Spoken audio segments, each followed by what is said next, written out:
High বন্ধুরা, তোমরা সবাই কেমন আছো? দেখো, আজকে আমাদের বাজার করে এনেছে।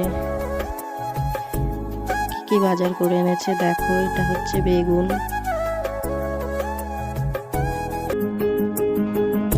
এটা হচ্ছে ধনেপাতা আর মটরশুঁটি।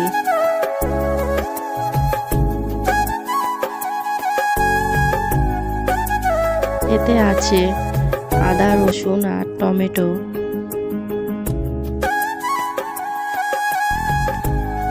আমার পাশে থেকে একটু সবাই সাপোর্ট করো প্লিজ। জানি না ভিডিওটা কেমন হয়েছে, তবে ভালো লাগলে লাইক, কমেন্ট এবং শেয়ার করে দিও প্লিজ। আমিও তোমাদের পাশে সব সময় থাকবো, কথা দিলাম। আর ভিডিও করতে গেলে অনেকে অনেক কথা বলবে, কিন্তু কোনোদিন কারোর কথাই কান নেবে না। দুজন তাদেরকে আরও দেখিয়ে দেবে যে আমিও পারি। আর এই দেখো, এটা হচ্ছে শুকনো চিংড়ি মাছ। এই চিংড়ি মাছগুলো তরকারিতে দিয়ে খেতে খুব ভালো লাগে। জানি না তোমাদের কেমন লাগে, আমার তো খুব ভালো লাগে।